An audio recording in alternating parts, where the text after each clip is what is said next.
Ryan Day is giving up play calling. Welcome back to Buckeye Talk. Stephen Means, Nathan Baird, Andrew Gillis. A report came out a couple of weeks ago about the possibility of Ryan Day hiring an offensive coordinator who would come in and take over play calling duties and really take over being the basically Jim Knowles of the offensive side of the ball. And on Thursday night, literally at like 10 o'clock at night, Nathan, Pete Thamel reports that Ohio State is expecting to hire Bill O'Brien, former New England Patriots coach on multiple tenures, also served at Alabama and some other places as well, former Penn State head coach. I know you confirmed that with our texters. Get the text 614-350-3315. I mean, just off the rip here, what's the details that you were maybe able to get as you were reporting this over the last 45 minutes before we sat down to do this?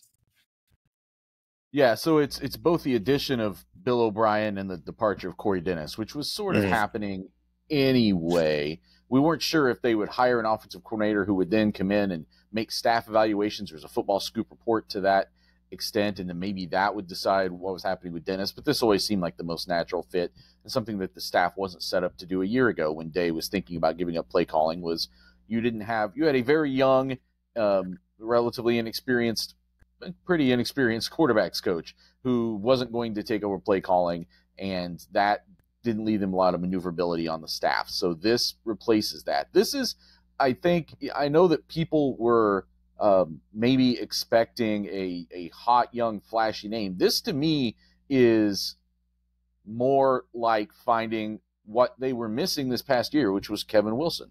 Like they missed Kevin Wilson's experience and his influence and the things that he was able to provide oversight for in the past year after he left to be the head coach at Tulsa. That's what this is to me. And I would say that it's a clear overall staff upgrade for me from Corey Dennis, who, again, just a relatively inexperienced coach, even though he's been here for 4 years now. But Bill O'Brien with a long background of coaching quarterbacks in both the college and the NFL. And it's also potentially an upgrade over what they had from Kevin Wilson, because just the experience and the high-level experience and the executive experience that Bill O'Brien has. And that's the other thing that is at play here, too. It's that he's coming in to run Ryan Day's offense. He's not bringing some outside, offense of his own that he's created. He's coming in to run the Ohio State offense. Ryan Day will still be involved in the offense. It's not like Ryan Day is going to, just wash his hands of it completely.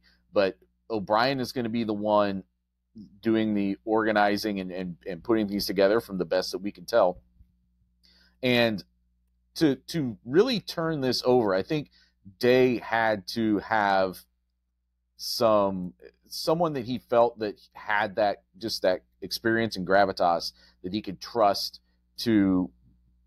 It's more about that executive function. It's more about that knowing how to run a room, knowing how to coordinate the offense, and not just calling plays, but like building game plans and overseeing that whole structure.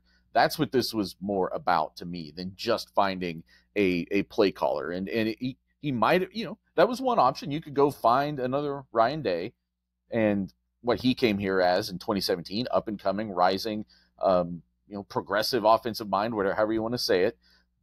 But he is still here and is still actually not that old and is still kind of is all those things. So I think it was more about trying to replace Kevin Wilson than it was trying to emulate Ryan Day. Trust is a big word.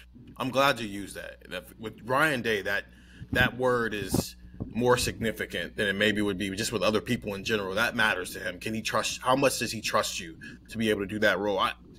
I think this is a Jim Knowles type of hire, because this is a guy who has been around the block, Andrew. This is not his first rodeo running a room in college football, running a quarterback room in college football, and running a room in general where the expectation is you're supposed to be competing at the highest level.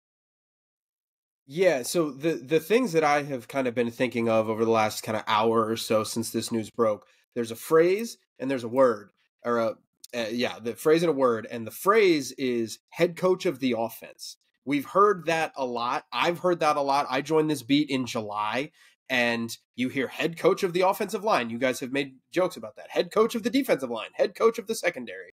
Well, this strikes me as a guy who is going to be the head coach of the offense. And the word that's in my mind is CEO. because that's what, as Nathan was kind of alluding to, that's what this allows Ryan Day to do. Because, yeah, it can be a Kevin Wilson type, but it also allows you the ability to say, I'm going to focus on more macro things. He's, hey, like Nathan said, still going to be running Ryan Day's offense. There's still going to be kind of, Ryan Day's just not going to abandon the game plan. I'm sure he's still going to be involved in things like that. But this does allow you to kind of focus on other things on a day-to-day level, on a macro level, and kind of a management level. It allows you a lot of different things. And, you look back at Bill O'Brien's coaching tree, right? Bill O'Brien started coaching in 1993. That's a long time ago. He's kind of worked his way up the ranks. He's done a lot. I know a lot of people are going to point to the fact that the Patriots were terrible in 2023. My challenge to you would be to go look at their roster and tell me which offensive coordinator would win with that team. And I would love to hear your answer. I would love to hear who you have to say. Who was better in 2023? Ohio State's best weapon on offense or New England Patriots' best weapon on offense? Serious. I think you're probably asking like second or third, because Marvin Harrison Jr., if he were to go to the Patriots, would obviously be the best player. So the question is like, is Emeka Egbuka the number 2 wide receiver on the New England Patriots? That's a debate I think you got to have. Was Kyle McCord better than Bailey Zappi?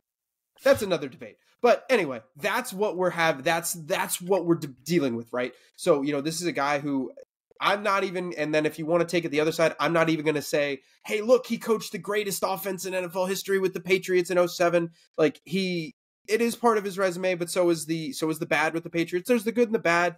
And I just look at this as kind of more on a what this allows Ohio State to do level. Like, I'm not looking at this right now as a, what's his run pass ratio going to be? What's his this going to be? What's his that going to be? I think that this is big in that it signifies that, like Nathan said, this isn't a guy who, hey, look, you're hiring a young up-and-comer. You are hiring a guy to basically run the offense, and he is a guy who you can just hand the reins over to, and you can say it's yours and take care of it. Nathan Andrew brought up, the Patriots. He can say, on the recruiting trail, it's like, yeah, I coached Tom Brady in one of his best seasons in the NFL. I have that on my resume, guys, and you can hit him up and talk. Listen, you can talk to Tom Brady about me, but also at the college level, you look at guys like Matt McGloin at Penn State. His best year was when Bill O'Brien was there. Christian Hackenberg's best year at Penn State is when Bill O'Brien was there. Bryce Young won the Heisman Trophy with this guy as his offensive coordinator. I understand in 2022 things didn't look as well, but also Alabama just offensively wasn't as good, especially in the trenches in 2022 as they were in 2021. This guy, when we think about Ohio State's quarterback room right now, coming off the year it had where it just wasn't up to par, and you look at what Will Howard has been so far in his career, you bring a guy like this in, mixed with Ryan Day still being a quarterback straight guy at heart, does that maybe increase your confidence level in what Ohio State's quarterback play might look like in 2024, just based off both of these guys' track records at this point? Yeah, I think it's reasonable to think that could happen. With Howard, you're talking about a little bit more of a finished product to some extent. He's been starting over parts of 4 years in college football. He's pretty advanced in his career. I think it's more important that you bring someone in that can help him quickly acclimate and understand the offense. And I think that's something where O'Brien's background could be really beneficial here, that you'd have both Day and someone like O'Brien and experience he has. You brought up that example that you brought up. So McGloin was he was a true senior, I think, or a redshirt junior for that 2012 season at Penn State. That was the best year of his career, but that should be the best year of his career, right? Like, he's progressing all along and just had his best year as a senior. That's not that interesting in some ways. But the next year, Hackenberg comes in as a true freshman, I believe as a true freshman, and had the best year of his 3-year career. So he had worse years the next 2 years. And as you're saying, there's always X factors and other things that play into that. But that's what is interesting to me, that maybe you could bring someone in and they have to, in pretty short term, learn your offense and go out and execute it at a high level. He was the coach when Deshaun Watson came to the Texans, and that was obviously a pretty quick acclamation for him, and he pretty quickly became one of the best quarterbacks in college or in the NFL. And again, as I keep coming back to, Day didn't look at this as, I need to go find an advanced and bold offensive mind. Mm-hmm.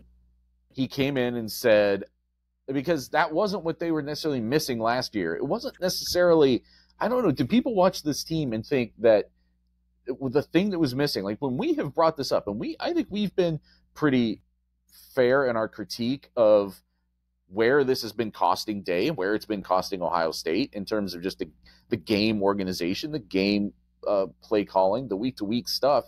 And it isn't that the offense isn't advanced enough.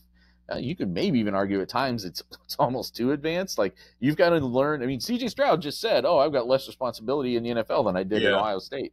So, I mean, it's a pretty advanced offense as it is. I think Ryan Day, I haven't had a chance to ask him this yet, but there will come a time, and I think it'll be a question he gets asked at the next press conference he does, is like, does Bill O'Brien's hire answer the thing that maybe was the biggest deficiency last year, which was not having someone like Kevin Wilson? You got to remember, like, they promote Brian Hartline, but that's his first year as a coordinator. Brian's not that old either. Brian is still relatively young to this whole coaching thing. He's only been doing this 5-6 years. Corey Dennis, in his fourth year, has only ever been at Ohio State, did not come up as a quarterback. I think he's doing a fine job in some aspects of the position, but again, like, this is someone with a different level of, it would just so much more of a foundational understanding of things, I think, and someone whose just deep experience is something that Day wants to be able to rely on, that Day can turn to in helping him, taking things off of his plate so that he can focus on things both throughout the week and in games. And I think that's going to be an interesting thing, and we're going to get into that as well. If you're watching this on YouTube, it's going to be cut up in multiple videos, but if you're listening to this wherever you find podcasts, we'll probably do it after the break here. But I think the interesting thing is going to be what the dynamic is going to look like for Ryan Day and Bill O'Brien, not just like when it comes to game day, but just like the other part of college football, which is recruiting, because we've already talked. I keep bringing up Jim Knowles' name here, and I think it matters because Jim Knowles' job is to have Ohio State's defense ready to play football on Saturday. Whatever that looks like, that's your job. I don't think anybody cares that he's not the best recruiter. It's not like, now, I think he's the one person where Ryan Day's criteria of putting recruiting first, I don't think recruiting is first when you're talking about Jim Knowles, because his job is to make sure what we saw for 13 games this past year happens for 16 games in 2024, which is why it's that much more important to have guys like Tim Walton, have a Larry Johnson, and the other guys on your defensive coaching staff who can be elite recruiters, because this one guy is not going to be that. But he does all these other things. And I'm not saying that Bill O'Brien can come in here and just not talk to recruits, because I'm sure he will. In fact, back when he was at Alabama, he was the main guy leading the recruitment for Julian Sand, the 5-star quarterback who's at Alabama now. But I do wonder, when you have Ryan Day as your head coach, who is a pretty good recruiter when he's got the chance to do so, does this lead to a dynamic where it's like, Bill O'Brien, your main concern is what happens on Saturdays? Doesn't mean you can't do everything else, but like, as long as the product on Saturday looks good, as long as that game planning and when you're making the right play calls and that part of it looks good, Nathan, that's the part that's going to matter most here. Yeah, I think it's that. I think it's also just what the corollary to all that is then what does Day do with that extra time, bandwidth, however you want to say it, right? Like the things are taken off of his plate, but that doesn't mean he's going to eat less. What does he put on the plate? You know what I'm saying? It's not so he does less, it's so that he does other things. So what will those other things be? I think that's what I'm also intrigued to learn. And I think, one of the areas where I thought that this lack of being able to do something like this last year showed up this past season was maybe I'm wrong about this, my read, it showed up in some of the special teams problems. Like if you're the head coach and you have to spend an offensive coordinator's amount of time in that room all week, and you're also very heavily involved with the quarterbacks, how much time do you really have to go fix this problem, this ongoing problem that was going on in special teams? I think that unit could have used his help. And I don't really, once it happened this season, I don't really blame Day at that point. I think just things are the way you are. You have to trust that guy to do his job and get things fixed. But it's just the way that this was all set up that led people to being in the positions they were in for this past year, and it just didn't give them a lot of flexibility. I think this just gives Day flexibility to be kind of whatever he wants to be now for as far as running this program, and whether that is things that are not X's and O's things, if it's all of the NIL stuff, all of the transfer portal stuff, all of just day-to-day oversight that goes in and the player relationships and the culture things, like that gives him significantly more time to go build those things the way he wants them to be.